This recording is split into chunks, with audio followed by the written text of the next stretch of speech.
Votos cordiais de saúde e paz a todos.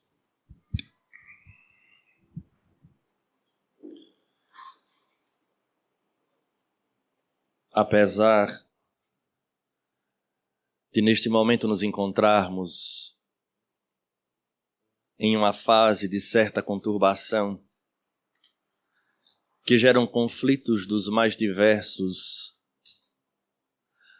não há outro conflito que dure tanto tempo e que esteja marcado desde o início, que temos consciência de nós mesmos, do que os conflitos existentes nas famílias. São situações complexas que, diferentemente do momento em que estamos vivendo, que conseguimos identificar de forma clara o agente causador, o etiológico, e as medidas que devemos tomar para evitar que se alastre.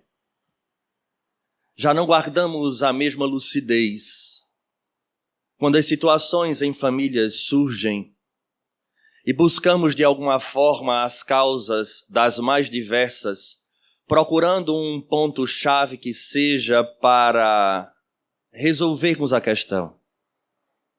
Obviamente, teóricos dos mais diversos levantam as suas teorias, buscando explicar a relação da estrutura familiar e da sociedade como um todo, ao ponto de chegar a dizerem que a família é a célula máter da sociedade.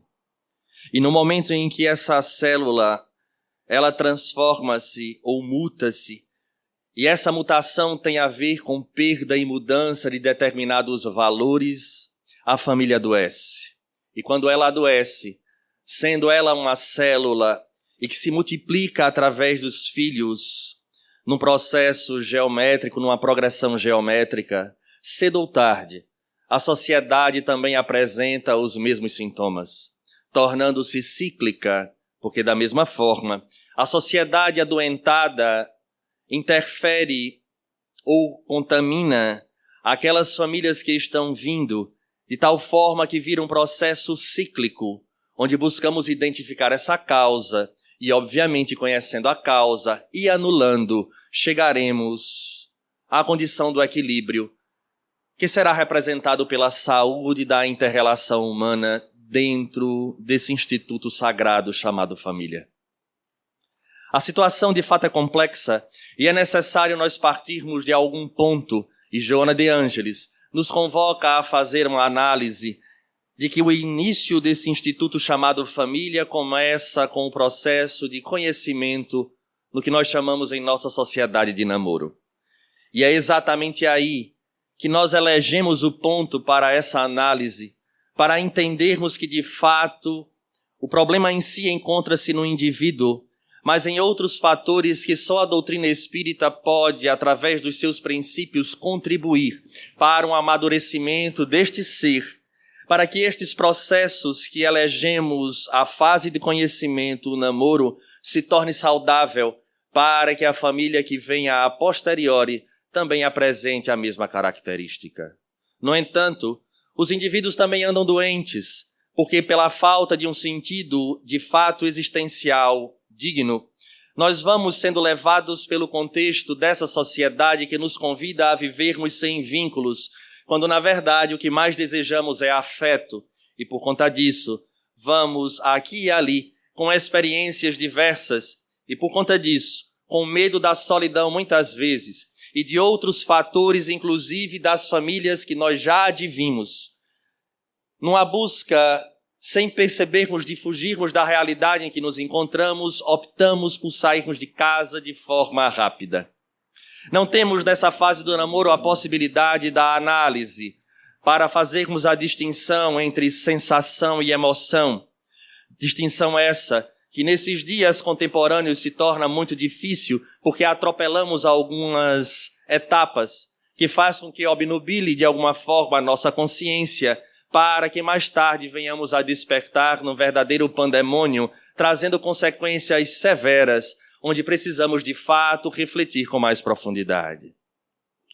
Então é preciso entender, e Joana de Ângelis assim nos convoca, a percebermos os traços da personalidade e aquilo que nos vincula a outra pessoa, porque se for a beleza, se for as possibilidades, são situações altamente impermanentes, o que não dará sustentação nenhuma às relações, em especial quando se passa uma convivência muito próxima e nós começamos a perceber defeitos, onde o príncipe não é tão príncipe assim e nem a princesa também é aquela coisa extraordinária.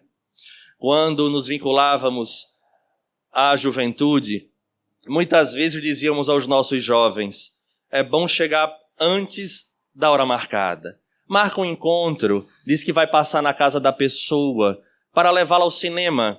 E aí você marca 3 horas e chega a 1h30, 1h15, mas chegue de surpresa. Tanto o rapaz pode fazer isso na família da sua eleita e vice-versa. Porque ali nós encontraremos não mais a pessoa preparada, com reboco, toda pronta para a festa. Encontraremos provavelmente logo após o almoço, ainda com as vestimentas de casa, descabelada, talvez ajudando na cozinha, ou talvez não, totalmente desleixada em relação a isso, mas é essa. E aí eu sempre complemento, apesar de ser uma brincadeira, mas de fato é. Solicite ir ao banheiro de imediato. Diga que precisa, em especial nesses tempos, lavar as mãos. Porque lá você vai perceber se há alguma peça íntima pendurada, se há a tampa da pasta que está aberta. Porque são hábitos que frequentemente nós levamos adiante para os futuros lares. E assim também as jovens, que possam fazer as surpresas, porque perceberão que irão encontrar uma meia na sala, outra meia no corredor, um sapato na porta, o outro lá adiante, mostrando que aquele príncipe não é tão príncipe assim. Então esta fase é a fase do encantamento, mas que precisamos de fato ponderar, óbvio, de um lado o sentimento, de outra razão, se nessa contabilidade ou na balança dos valores, aquilo que se apresenta como defeito ou diferença de nossos valores não pesará mais adiante quando passar a conviver debaixo do mesmo teto. Para que isso aconteça, é necessário nós suplantarmos ou superarmos em nós próprios o medo da solidão. Medo este que seria um dos temas que abordaríamos no seminário sobre conflitos, onde o medo exige de nós um estudo profundo, porque ele faz com que nos mantenhamos numa posição de receio, de falta de coragem, de vencermos esse medo da solidão e de tantos outros que nos atinge e acabamos seguindo adiante para depois reclamarmos de algumas situações. Então, é preciso essa análise. Passando por este período, vale salientar que o namoro não é obrigado a dar continuidade até a conclusão no casamento, mas é um momento onde é necessário as pessoas serem o mais honestas possíveis, o que é muito difícil, porque quando nós olhamos, inclusive, para a fase animal que antecede a nossa, perceberemos um jogo de sedução entre os próprios animais. O pavão que abre a sua cauda para encantar, para mostrar ao outro aquilo que não é. E assim também acontece. Portanto, o melhor de tudo é desafivelar essa máscara para que as pessoas possam mostrar-se tais quais são. No entanto, para que isso aconteça, repito, é necessário superar esse medo que trazemos dessa questão da solidão, da fuga que muitas vezes nos impulsiona de forma inconsciente a fugirmos de nosso lar e tantas outras questões que poderiam ser avaliadas. Chegado o momento, então, do casamento, a partir dali é necessário que venhamos a entender, e o Espírito Joana de Ângeles, bem como outras obras, também nos falam de que é o momento da adaptação destes espíritos, isso numa visão extremamente materialista. Estamos falando ainda sem a perspectiva espírita. Onde ali há aqueles que já passaram por essa experiência inicial, perceberão a dificuldade de chegar ao ponto pacífico destes valores da pasta de um lado, da toalha molhada na cama do outro e de algumas situações para se chegar ao consenso. Há um equilíbrio. Daí a faceta, uma faceta inclusive muito importante do sentimento chamado renúncia deve surgir. E nos dias contemporâneos, onde a tecnologia facilita a nossa vida em absolutamente tudo, nossa condição de renúncia e de sofrimento, ela vem decaindo, declinando cada vez mais. E não nos apercebemos que antigamente, e coloco isso na classe dos nossos pais, dos nossos avós, quando os relacionamentos apresentavam as suas arestas, havia um esforço de superação de ambas as partes. Ou quando não de ambas as partes, daquela que se apresentava no maior nível de consciência, para que pudesse a família equilibrar-se e se manter coesa. Hoje em dia, quando o chuveiro elétrico, porventura ele quebra, tomar um banho frio dependendo se torna uma tortura. Quando a nossa impressora do computador quebra, nós avaliamos 2 vezes se de fato devemos mandar para uma recalchutagem, ou dependendo do valor da nova, preferimos jogar fora logo aquela para comprar outra. Então, essa relação de comodidade tem nos atingido diretamente, de tal maneira que não nos esforçamos mais para compreender o outro, para escutar, porque frequentemente vive-se um conflito de marcação de território para ver quem manda mais ou qual o melhor jeito. De fato, essa tecnologia que contribui de um lado vem dificultando em muito a nossa vida do outro. Porque nessa medida, quando as relações dentro de casa, o que é normal que aconteça esse aparar das arestas surge, frequentemente encontramos o reflexo da pessoa que nós amamos, que elegemos para estar conosco debaixo do mesmo teto, fora. Porque agora quem está debaixo do mesmo teto não é mais aquela pessoa encantadora, seja ele ou seja ela, mas acabamos refletindo esses valores que buscamos naquele ou naquela que elegemos fora. E frequentemente, como vivemos uma sociedade onde tudo pode, porque essas regras morais têm perdido o seu colorido para muitas pessoas e elas elegem a felicidade a todo custo, e vale perguntar que felicidade é esta? Não são poucos que projetam fora aquilo que deveriam encontrar no lar. E essas outras pessoas que estão fora, trazendo aos seus vazios existenciais a necessidade de ter um relacionamento, de não querer ficar sozinho, muitas vezes cede a essa tentação ou torna-se uma tentação para aquele ou para aquela já comprometido dentro de uma estrutura familiar, gerando conturbações das mais diversas. E numa visão materialista, repetimos, essa sociedade ela aplaude muitas vezes, considerando que o mais importante é ser feliz e que se ele ou ela não é feliz de imediato, que possa ser então em outra situação. E aí vem as traições das mais diversas. Atitude infeliz, no qual veremos adiante o quão ficará marcado em nosso perispírito, gerando consequências das mais diversas. E assim, cabe a nós, que começamos a ampliar o nosso horizonte de consciência em relação à estrutura família e à grande responsabilidade que temos, a ser aqueles que levam adiante o projeto de uma forma distinta. Porque a doutrina espírita, quando Allan Kardec a codifica e descobre que o mundo dos espíritos é o mundo original, precisamos agora acrescentar a essas temáticas tanto o momento do encontro como o momento da iniciação desta família, e aqueles filhos que virão, começa a ganhar acréscimos fundamentais que, como espíritas, deve pesar e muito nas nossas escolhas do cotidiano, para que, uma vez lúcidos, não venhamos a arcar com consequências que, porventura, já estejamos resgatando hoje. O primeiro ponto é que Allan Kardec descobre que se encarna para se evoluir. E ele questiona os espíritos, mas uma existência é muito pouco, em especial pela diversidade de situações que temos. Há pessoas que nascem e logo em seguida desencarnam. Há outros que estão na metade do caminho. Há outros que, de tal forma, que é uma variedade imensa. E aí ele pergunta aos espíritos, e como pode ser isso solucionado? E os espíritos respondem a ele, o princípio da reencarnação. É aí onde se acrescenta agora a cereja do bolo, onde precisamos fazer uma reanálise daquilo que Joana de Ângeles nos coloca, de que o namoro é essa fase de conhecimento.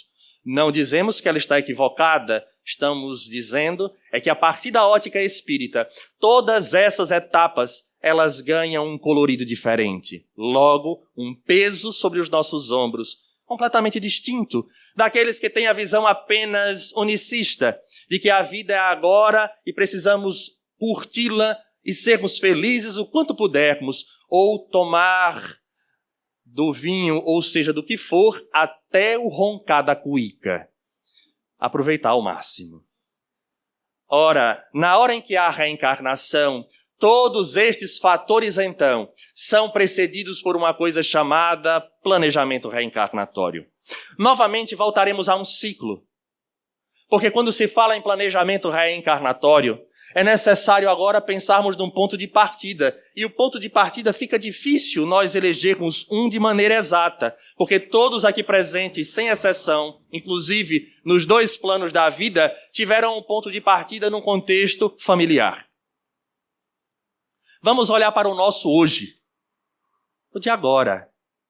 Porque, afinal de contas, analisar o de ontem, não temos essa capacidade com tanta acurácia, mas analisar os de hoje temos. E tenho plena convicção, olhando aqui de cima, que há pessoas que passam por problemas dos mais diversos no seu contexto familiar. Todos nós. Não há quem escape. Porque, afinal de contas, começamos a fazer esta análise pela ótica espírita, a começar pela figura principal, Deus, que muitas vezes nós o questionamos, porque, afinal de contas, como é que pode Deus, que é soberanamente justo e bom, todo amor, me colocar no meio de uma confusão dessa, no qual é minha família? Começamos a partir daí. Quando olhamos para os seus atributos, sendo ele soberanamente justo e bom, e a lei que rege todas, inclusive os profetas e todas as outras leis, é a lei de amor, começamos a perceber a causa, o fator etiológico dos problemas da nossa família. Falta de amor.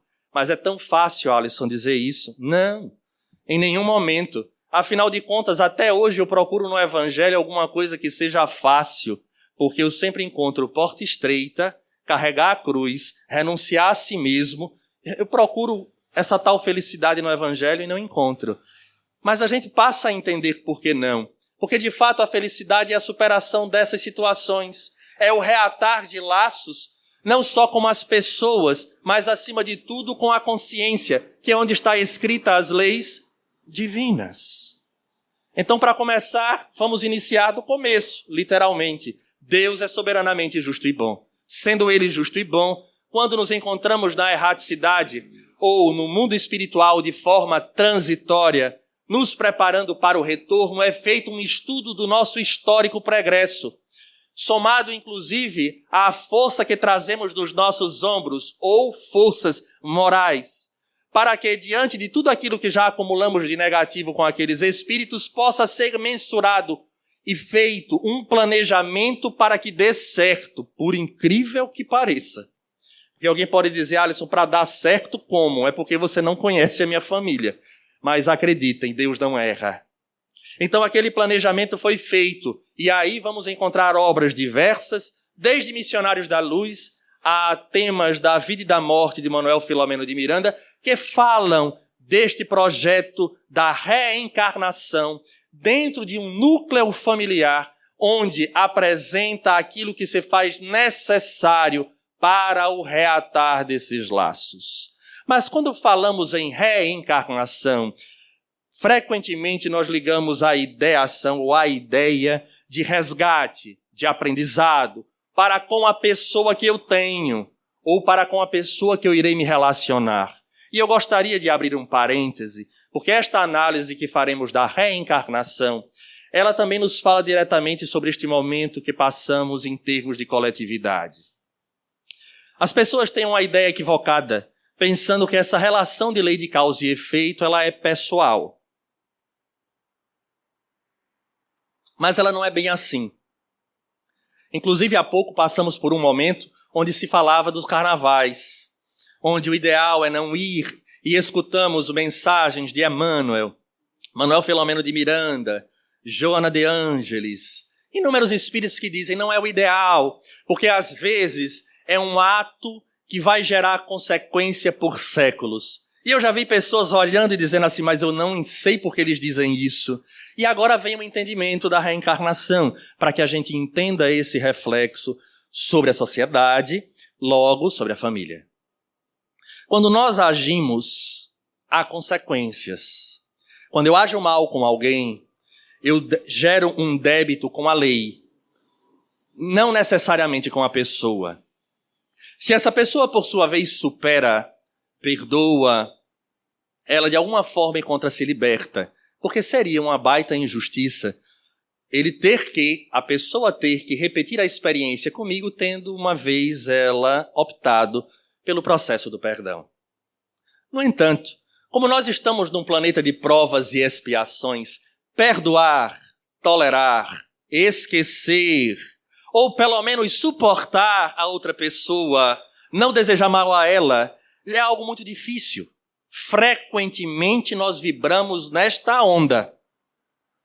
Porque na hora em que eu me sinto prejudicado, e agora eu gostaria de chamar a atenção para o contexto família, mas a gente pode extrapolar isso para um contexto social.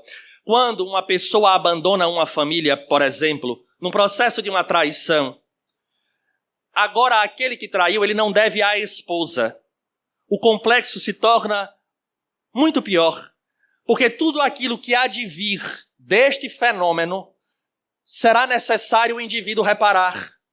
Por isso Allan Kardec coloca em O Céu e o Inferno o arrependimento, a expiação e a reparação. Não é reparar a pessoa, mas é todo o mal advindo do ato. Então, por exemplo, a mulher deprime. E neste processo de depressão ela desencarna. As crianças, por sua vez, ficam abandonadas, vão para a rua, uma vira prostituta e o outro agora torna-se um traficante. Esse espírito causador, ele agora terá que reparar todo esse contexto. Inclusive, se este traficante agora atrapalhar a vida de outrem. Então começamos a observar o complexo. É tão bom, é só reencarnar com a outra pessoa. Talvez ainda sofra o processo da lei de retorno sendo eu traído. E está tudo resolvido. Não está. Porque não foi reparado todos os danos com todos os sujeitos da história. Quando se fala em doutrina espírita, filosofia, ciência e uma consequência ética, moral, que nós chamamos de religião. Então ela é profunda. Não é uma análise simplória. Eu planto aqui e colho acolá. Não é só esse colher. Tudo aquilo que for gerado advindo do equívoco terá que ser reparado. Aí a gente começa a entender porque os espíritos dizem, às vezes é um fim de semana de folia para séculos e séculos de reparação, porque a gente não sabe quais as consequências advindas daquela situação.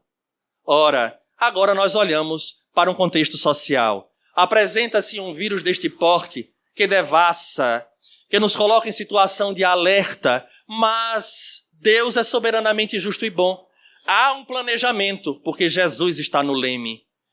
Há de resgatar, inúmeras pessoas vão resgatar, mas só resgatam os que têm necessidade. Porque, afinal de contas, nesse contexto, temos que reparar histórias de outrora. Então não há o porquê o desespero. E aí cabe, como uma luva, a palavra do próprio mestre. Sede prudentes como as serpentes e manso como as pombas. Porque a prudência nos coloca a fazer aquilo que devemos fazer. E a mansidão, como a pomba, é de aceitarmos estes desígnios divinos sem reclamarmos, sem nos desesperarmos, porque morrer, afinal de contas, cedo ou tarde, com corona, sem corona, seja o que for, vai partir. Então a doutrina espírita nos dá essa lucidez e essa tranquilidade. Então não devemos estar em pavorosa, mas agirmos com a prudência necessária. Como estamos buscando, de alguma forma, agir em nossa casa. Tem pessoas que questionam, mas por que a reunião pública? Ora, basta observar que nós não estamos com a casa repleta como frequentemente acontece. São pessoas que acreditamos que já têm um nível de consciência de percebermos que não vai vir aqui ninguém que esteja ou que teve contato com alguém que tenha algum traço de algo parecido com um resfriado. Enfim, a não ser o palestrante que está tossindo de vez em quando, mas eu estou no final de uma gripe. que já dura 15 dias. As pessoas brincam com o carnaval e quem adoece sou eu. Mas acontece, nas melhores famílias. Terminamos o antibiótico há pouco. Mas, enfim, é exatamente isso que precisamos perceber. Então, tenhamos prudência, façamos a nossa parte, mas não entremos no desespero, porque a lógica que vale para essa coletividade, começamos a enxergar agora no contexto família. Então, vamos analisar com calma. Quem são esses que compõem hoje a minha estrutura familiar? São os antigos, são aqueles de outrora, que a espiritualidade conseguiu desenhar e planejar para o reencontro na atual existência. Onde agora podemos perceber que estamos colhendo de fato aquilo que plantamos ao longo de outro tempo. E qual é a atitude melhor? Ora, não iremos, e gravei essa mensagem, quando o nosso irmão Yuri comunicou a uma pessoa e disse: não se apaga fogo com brasa. E nem se conquista a paz com guerra. Eu acho bacana porque quando ele escreve a gente aprende. E de fato, se estamos no contexto familiar, este processo de namoro surgirá através da condição da atração, porque há pessoas que dizem: se há um planejamento prévio, Alisson, eu não posso ter me envolvido com outra pessoa por conta da questão das sensações e não da emoção, e numa dessa, em derrapar, ela vai que engravida e agora surge o núcleo familiar. Pode, porque nós temos o livre-arbítrio, mas a doutrina espírita também nos esclarece de maneira tão enfática. Não esqueçamos que cada um de nós aqui presente temos um grande número de espíritos que nos cercam. Uma média talvez de 6 ou 7. Espíritos que estão vinculados conosco pela lei de afinidade, tanto do ontem como do hoje. E se porventura, numa aventura, vir a surgir a família no susto, esse espírito reencarnante tem a ver sim, porque a atração de ambos, mesmo momentânea, se deu por uma necessidade, por esta atração chamada de lei de afinidade. Às vezes eu não tenho a ver com a pessoa, mas o karma, me permitam usar esse nome, o karma da pessoa é muito parecido com o meu karma, e há essa afinidade inicial. Então, de alguma forma, nós estaremos resgatando, mesmo que não seja ela a pessoa de fato que foi feito o planejamento reencarnatório. Mas a lei permanece justa e boa. Cabe agora é dignificar. Dignificar. Porque uma vez o Instituto Família surgiu, agora é hora de fazermos o papel que tem que ser. Mas tirando esses momentos de exceção e indo para aqueles que são as regras, nós estamos frequentemente com aqueles que devemos estar para superar as nossas dificuldades, aparar as nossas arestas, reatar os nossos laços. E aí apresentam figuras de maridos e de esposas dos mais diversos. E frequentemente dentro do lar, raramente teremos uma paz completa, mas sempre aquele detalhe que precisa ser revisto. É esse detalhe, talvez, que nos fale do passado. Aquele marido que é uma pessoa muito atleta, que gosta de pular cerca, às vezes foi o filho de ontem, no qual nós optamos por estimular. E ele, ao invés de voltar agora como filho, volta como marido, exigindo outro tipo de orientação. Assim a filha, que torna-se a mulher a posteriori, muito mimada, muito cercada de gostos, e agora ela se apresenta como aquele tipo de mulher exigente, intolerante. É a filha que volta, pedindo novamente outro horizonte. Então, na medida em que nós nos tornamos espíritas, compreendendo estes fenômenos, obviamente a responsabilidade se torna muito maior. Mas Alisson, surgiu ali no trabalho aquela pessoa perfeita. Se essa pessoa perfeita tivesse que surgir, ela teria surgido antes. E se porventura, nós acabamos nos comprometendo antes, e saibamos esperar para dignificar aquilo que construímos, para não gerar outro número de situações impactantes. Como nós falamos, não é só o problema em si, é tudo aquilo que deriva da situação. E alguém deve estar aí dizendo: mas Alisson, então a doutrina espírita proíbe o divórcio. A doutrina espírita nada proíbe. ela leva o indivíduo a essa reflexão para que ele determine para ele o ponto que dá e o ponto que não dá. Como nos diz o Livro dos Espíritos, ele nos fala e nos esclarece a tal ponto que ninguém possa alegar ignorância. Então ninguém pode decidir por ninguém. É preciso colocar na balança dos valores o que dá para suportar e o que não dá. Porque às vezes há pessoas que sofrem violência em casa. Até que ponto nós podemos interferir? Estamos falando como casa espírita, onde as pessoas chegam e dizem: o que é que eu faço? Buscaremos auxiliar da melhor forma, mas é difícil nós optarmos por uma decisão que cabe ao indivíduo, porque a dor ela é pessoal e intransferível. E além de ser intransferível, há vozes que falam na consciência que quem está fora nem sempre escuta. E às vezes sente a tendência de dizer: não, mas eu prefiro ficar. Mas como eu prefiro? Eu sinto a necessidade. E cada um, a partir daí, compreendendo essa lei de causa e efeito e o que gera para amanhã, age de maneira consciente. O que não vale, em nenhum momento, é não ser digno na conduta. Isso aqui não vale. Se encontrou e chegou ao ponto pacífico que deve encerrar, que se encerre e depois pense no futuro, mas não agir com covardia para que marque na própria lei consequências severas para si próprio, desnecessário. Quesito especial é quando nós avançamos para a condição dos filhos. Aí sim, tantas situações encontram-se envolvidas. A grande problemática é quem são esses que estão vindo.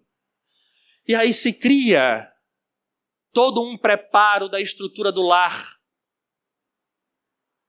E prepara a casa, e pinta, e bota o quartinho, tudo é válido, absolutamente tudo é válido. O espírito se ressente já deste carinho que o aguarda.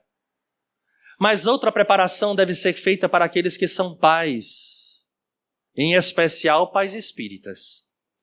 Porque passa a compreender que aquele espírito ali, provavelmente ele foi um espírito muito caro, nem sempre de maneira positiva. E há espíritos que falam que às vezes os enjoos femininos estão muito relacionados a essa incompatibilidade da energia do espírito reencarnante.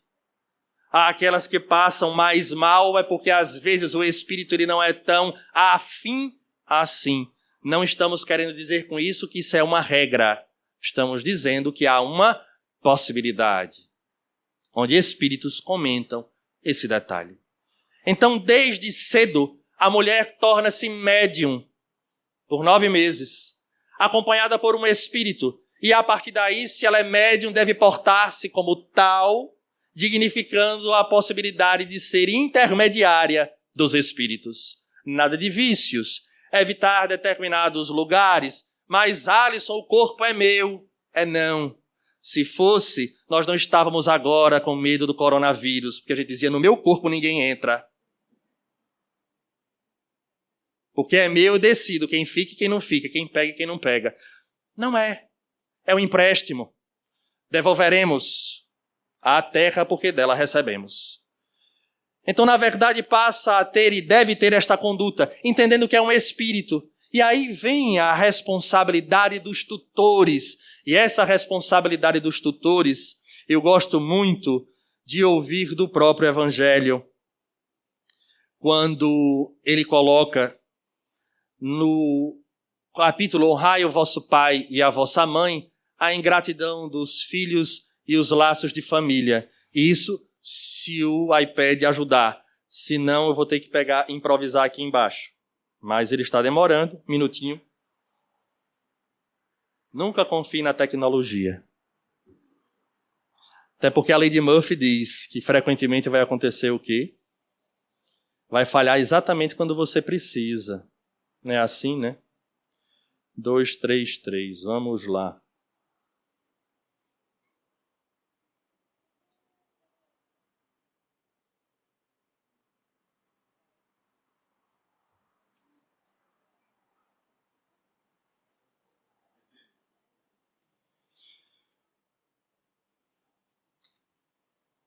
Continua rodando aqui e nada. Então, mediante inaudito esforço, ele fala, nesse capítulo 14, honrai o vosso pai e a vossa mãe, instrução dos espíritos.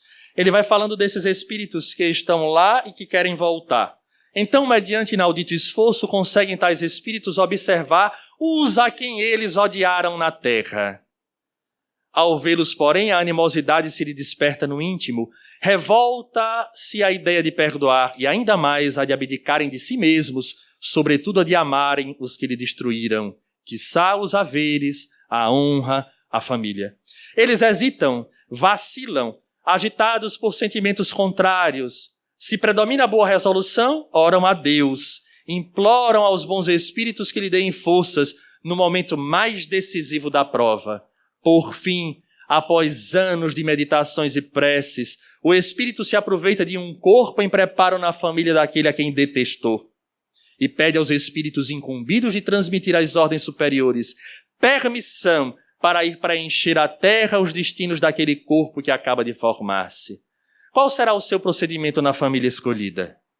Dependerá da sua maior ou menor persistência nas boas resoluções que tomou. O incessante contato com seres a quem odiou constitui prova terrível, sob a qual não raro sucumbe, se não tem ainda bastante forte a vontade.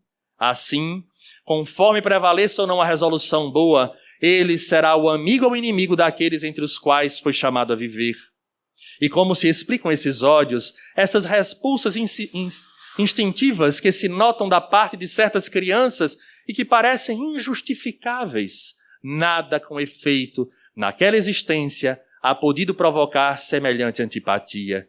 Para se lhe apreender a causa, necessário se torna volver o olhar ao passado. Ó espíritas, compreendei agora o grande papel da humanidade. Compreendei que quando produzis um corpo, a alma que nele encarna vem do espaço para progredir. Inteirai-vos dos vossos deveres e ponde todo o vosso amor em aproximar de Deus essa alma, tal a missão que está confiada. Os vossos cuidados e a educação que lhe dareis auxiliarão o seu aperfeiçoamento e seu bem-estar futuro. Lembrai-vos de que a cada pai e a cada mãe perguntará a Deus: que fizestes do filho confiado à vossa guarda? Então observemos que aquela reencarnação que falávamos atua diretamente no contexto familiar, mas que estes tutores têm uma grande responsabilidade: reorientar estes espíritos, que provavelmente agora tornam, solicitando nova orientação. E aí entra o grande problema do contexto família. Esse fator etiológico vem agora. Amar. E aí nós observamos que é uma temática muito forte, porque a doutrina espírita nos convoca ao amor. Mas agora vamos refletir, tanto quanto refletimos sobre a reencarnação e as suas consequências das mais diversas, que amor é esse que deve ser a terapêutica? É o amor mais difícil que nós encontramos hoje, porque difícil não é educar crianças, é educar pais. Quando nós olhamos a nossa fase, acreditamos que há um tempo atrás, os nossos pais, em sua maioria, nós não éramos, como ainda não somos, um país rico. Mas os nossos pais, frequentemente, não tinham essas condições todas, salve as exceções. Então nos colocavam em condição de encararmos o mundo tal qual era. Nem sempre íamos à Disney. Nem sempre tínhamos o presente e o carro aos 18 anos. Nós tínhamos o ônibus. Lembro com muito carinho e agradeço aos meus pais até hoje. Tive a oportunidade de agradecê-los verbalmente. Rio Doce e Piedade era uma beleza. Eu digo a eles, e eu digo a meu pai, há pouco tempo eu disse com ele, painho, como eu agradeço. Porque hoje, como homem, eu entendo como aquilo foi importante para a minha formação. Levar carreira na Agamenon Magalhães, de grupos de trombadinhas, eu era atleta. Porque eu já percebia de longe. E meus pais lamentavam o sentido de eu passar pela questão, mas não podiam fazer. E olhe que, graças a Deus, tínhamos uma vida equilibrada. Mas viemos de uma classe média. E, obviamente, começamos num trampolim mais alto do que nossos pais. E aí o grande problema são os pais que se formaram. Porque eles não são mais a classe média que eram os nossos, já são numa classe média melhorada e dão aos seus filhos tudo aquilo que eles não tiveram. Só que esquecem que os homens que se tornaram e mulheres foram forjados ali. E nessa mesma passagem, os Espíritos dizem, observai desde cedo, porque eles vão mostrar qual a tendência. E como os pais, para entregarem aos filhos tudo que não tiveram, não têm tempo de ver, nem condições de ouvir.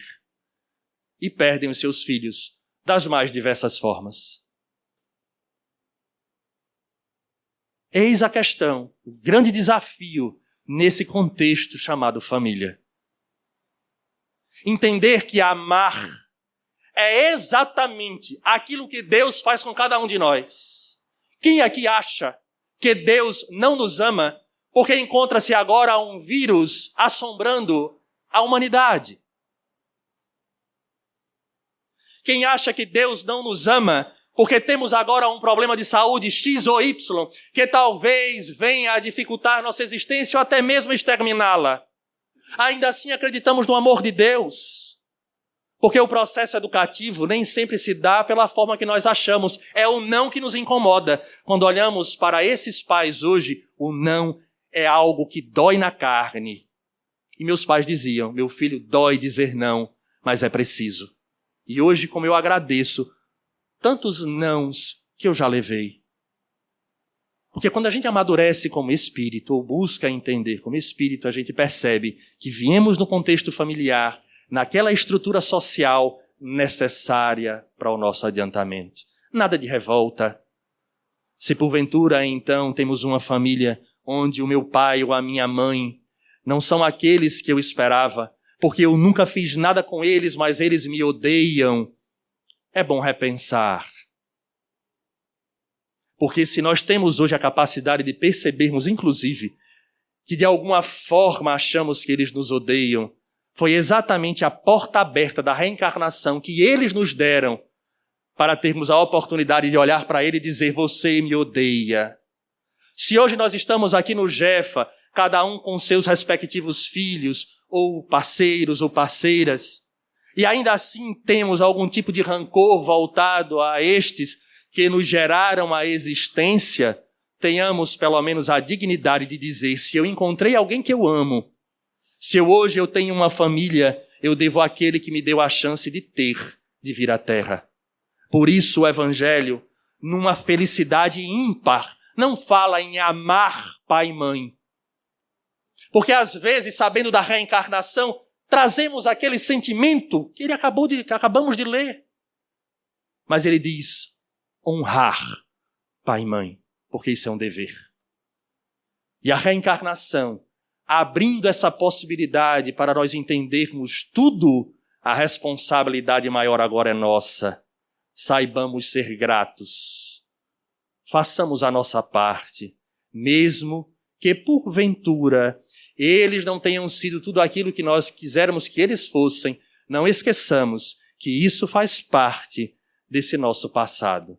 Mas o importante é sermos aquilo que de fato devemos ser. Pensemos, sejamos na família aquilo que esperamos que essa família seja. A todos um grande abraço, votos sinceros de saúde e paz.